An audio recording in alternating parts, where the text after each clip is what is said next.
cego, era mudo, era maneta, talvez era deficiente de uma perna só, então dava para sair pulando igual saci. Entendeu? Talvez era um câncer, talvez era uma AIDS, talvez era uma tuberculose, talvez era uma lepra, alguma doença que não o impedia de se movimentar rápido. Mas esse pobre homem era 38 anos. 38 anos ali travado.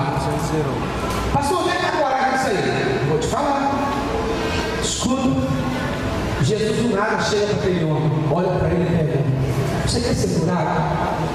Eu quero, mas só que quando a água balança lá que eu vou, vai e passa regra na minha frente. Ele achava que o que faltava nele era força para se locomover mais rápido. Mas o que faltava nele era coragem para acreditar. Olha para mim. Tem gente que acha que está faltando força. Pastor, eu não sou mais abençoado porque está faltando força. Não, falta coragem, meu Senhor. Para mim, vocês vão falar assim: está te faltando mais coragem do que força. Fala assim: eu já descobri o seu problema. Está faltando é coragem. Entendeu? Ele achava que faltava força, que a resposta dele dá a entender isso. Olha a resposta: quer ser curado? Eu quero, mas só que não tem ninguém para me levar e eu não tenho força para ir rápido. Você não precisa de força, você precisa de coragem. Jesus olha para ele e fala assim: vou mudar a tradução aqui, tá? Vou botar uma outra tradução agora aqui, tradução nova. O texto original, Jesus fala assim: a cama, levanta e anda. Pronto, esse é o texto original. Agora a nova versão, RD, fala assim: você não está precisando de força, você precisa de coragem. Coragem para acreditar que você pode levantar e andar agora. Então, se você tem coragem, levanta e anda. A Bíblia fala que o homem então olhou para Jesus, olhou para suas perninhas atrofiadas há 38 anos sem nenhum movimento, e ele tem agora coragem, viu, Evanilson? Não força, coragem. Para tentar se levantar depois de 38 anos. Por que coragem? Porque se ele tentasse e não acontecesse nada, ele ia ficar na vergonha, né? Que a pessoa, se fosse a picadinha do malandro, Jesus chegasse assim: levanta e anda. Aí o cara tentava levantar: pegadinha do malandro. Já pensou? A vergonha que ele ia passar?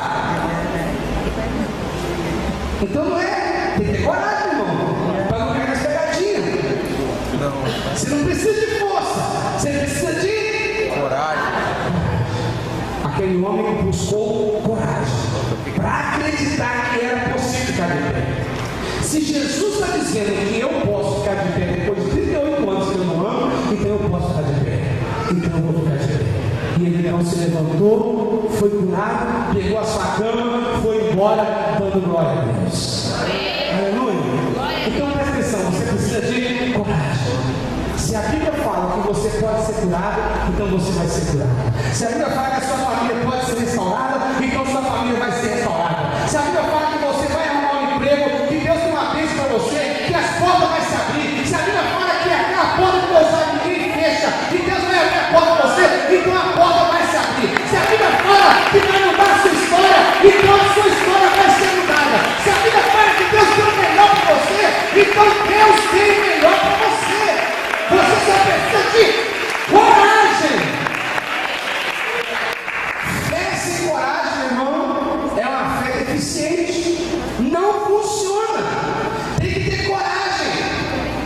Quando o Pedro estava no barco e viu o vulto, ficou nervoso, com medo, né? E perguntou que era fantasma, e respondeu: fantasma, não sou eu. Se é o Senhor, então deixa eu ir. Jesus falou: só vem. Pedro precisava de força para descer da água? Não. Precisava de quê? E na coragem associada à fé, ele desce do barco e começa a andar esse carro. Só que também no momento que a coragem foi embora, porque ele sentiu um vento forte, o que aconteceu com ele? Afundou. Fala para o seu vizinho assim: toda vez que faltar coragem, fala: a sua fé vai te fazer afundar. Fala mais uma vez: toda vez que faltar coragem, a tua fé vai te fazer afundar. Glória a Deus. É preciso coragem. Tem um outro texto na Bíblia que eu gosto muito. Fala sobre Abraão. Gênesis capítulo 22. Deus chama Abraão e fala: Abraão, pega teu filho, teu único filho, aquele que você ama, e leva ele para um monte que eu vou mostrar, e lá você me oferece em sacrifício. Abraão precisava de muita coragem, fé e coragem. E Abraão então, ele pega o menino e vai para o lugar que Deus mandou. Chegou lá, quando estava subindo a montanha, o menino fala para o pai assim: pai, tem lenha, tem corda, tem uma faca, tem fogo, mas está faltando uma coisa aqui, está faltando o animal para ser sacrificado. Aí olha a fé e a coragem de Abraão. Deus proverá. É fé e coragem, Deus proverá. Agora Abraão chega lá em cima, arma a lenha, prepara todo o cenário do sacrifício, pega Isaac, amarra Isaac, põe Isaac deitado em cima do altar, pega a faca e está na hora de executar o sacrifício. E no momento em que ele estava perto de executar o sacrifício, Deus viu que Abraão tinha coragem. Abraão não teve medo de obedecer a Deus. Abraão não teve medo não teve medo que o levaria a duvidar da palavra de Deus. Tem gente que até acredita em Deus, mas na hora de colocar a palavra em ação, ele duvida. Tem gente que até acredita: eu creio, eu acredito, mas na hora de executar, ele não tem coragem. Abraão não teve medo de levantar a mão, Wagner, para sacrificar. Não teve medo. E é interessante que no livro de Hebreus, lá na galeria dos Heróis da Fé, fala muito claro lá que Abraão, ele acreditava que Deus podia ressuscitar o seu filho, nem se fosse de novo das cinzas. Porque quando ele estava subindo para levar o filho ao sacrifício, ele disse aos seus servos: olha, fiquem aqui até que eu e o rapaz subamos e adoramos e depois voltaremos. Ele fala no plural, ele não fala nós vamos subir e eu vou voltar. Nós vamos voltar. Isso mostra que ele acreditava na palavra, ele não tinha medo, ele tinha coragem. O que Deus mandou ele fazer, ele fez. O que Deus falou, ele acreditou. E foi exatamente uma atitude como essa que levou Abraão a se tornar aquilo que ele foi chamado para ser. Abraão foi chamado para ser pai de multidões. Abraão foi chamado para ser pai de uma multidão. E isso só aconteceu porque Abraão não teve medo. Ele foi aprovado. Ele não foi aprovado no ato da fé. Ele não foi aprovado quando Deus pediu ele. Ele não foi reprovado quando Deus deu uma palavra para ele. Tem pessoas que são reprovadas porque na hora de executar a palavra tem medo. Na hora de colocar a palavra em prática tem medo. É igual alpinista, está lá pendurado na corda, não enxerga nada, não sabe como é que está a situação, não sabe quantos metros tem para baixo. Aí Deus fala: pode cortar a corda. Você quer que eu te salve? Quero. Corta a corda. Não, Senhor, cortar a corda não. Ele me salva, mas ele não tem que cortar a corda. Fica querendo negociar com Deus. Escuta. É preciso coragem para agir na fé. Fala para o teu vizinho: é preciso coragem para agir na fé. A fé de Abraão tornou-se viva quando ele obedeceu corajosamente aquela ordem de Deus. A fé de Josué tornou-se viva quando ele obedeceu corajosamente o que Deus havia falado com ele. E ele conseguiu sim introduzir todo o povo de Israel para dentro da terra prometida. O milagre que você precisa vai se tornar vivo na sua vida quando você tiver coragem de obedecer tudo que Deus mandar você fazer. Você entende? Diga amém. Você está me compreendendo? Diga amém. Quem precisa de um milagre, levanta sua mão. Você precisa de um milagre? Então fique em pé no seu lugar. Você pode tentar.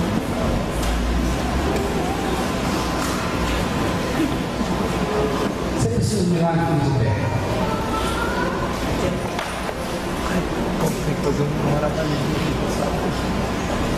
Steve, passa agora, Steve. Cadê o outro pessoal que coloca comigo para desempregado que faz um emprego? Ah, cadê o café? O Steve está desempregado há quanto tempo estava, né? Desde novembro do ano passado que o Steve estava desempregado. E ele vinha tentando correr atrás, como todo mundo está tentando correr atrás. E há uns 3 semanas atrás, depois de orações que nós fizemos aqui, várias orações, ele creu e um dos currículos que ele havia colocado na empresa foi selecionado. Ele foi lá, fez entrevista direitinho e tal, e depois ligaram para ele falando que ele seria contratado. Então recebeu e-mail, né? Primeiro, perdão, isso. Primeiro ele recebeu e-mail agradecendo a ele por ele ter ido lá, levar o currículo, mas ele não tinha passado os testes. Aí tudo bem, vida que segue, né? Quando foi na outra semana, aí foi e-mail e foi telefonema. Foi telefonema, aí ligaram para ele na segunda-feira para ele comparecer lá. Aí ele foi lá, apareceu, fez a entrevista.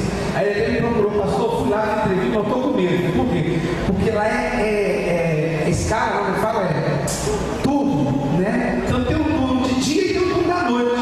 E se ele jogar no turno da noite, vai me bagunçar, como é que eu vou para a igreja, como é que eu vou na cela, como é que eu vou fazer minha vida com Deus. Eu falei para ele, filho, fica tranquilo. Se esse negócio for para ser seu, você não vai precisar nem brigar. Você vai fazer algo. E ele foi lá, fez todo o procedimento que pediu para ele fazer, de exames, de testes e tudo mais, e passou. E quando foi agora, sexta-feira passada agora, chamaram ele, falaram ele que está contratado, vai começar a trabalhar e colocar o turno de dia. Correto, né? De 6 da manhã até as 2 da tarde. Ó. Aleluia! Glória a Deus!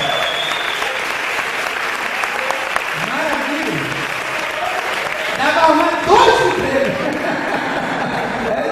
Júlio. Ainda dá para trabalhar com uma coisa mais, né? Tá certo. E aqui é o Camilo. Camilo também está parado com o Camilo. Quase um ano também desempregado. E nós fazendo orações. E ele chegou aqui e falou, pastor, depois da última oração, Deus abriu a porta, já estou contratado e vou começar a trabalhar agora para a glória de Deus. Amém? Vamos aplaudir o Senhor? Seja que o seu caminho, ele deu seu estilo. Escuta, querido. Nosso Deus é um Deus de milagre. Milagre é possível. Você só tem que ter fé e coragem. Fala para você dizer assim, tenha fé. Tenha coragem. E o seu milagre vai acontecer. Amém, queridos? Então eu quero fazer nessa hora 2 orações. Vamos fazer 2 orações. A primeira oração é pelas pessoas que estão doentes. Se você está doente, está passando mal, nos últimos dias passando mal, você vai vir e vai ficar aqui desse lado aqui, olha, do meu lado esquerdo. Se tem alguém passando mal ou doente. E você que está desempregado, nós vamos orar por você aqui, nesse seu lado direito. Se tem alguém desempregado, vem aqui na frente aqui. Nós vamos orar para Deus abrir a porta de emprego para você em nome de Jesus. Pessoas que estão doentes aqui do meu lado esquerdo. Pessoas desempregadas aqui do meu lado direito. Por favor.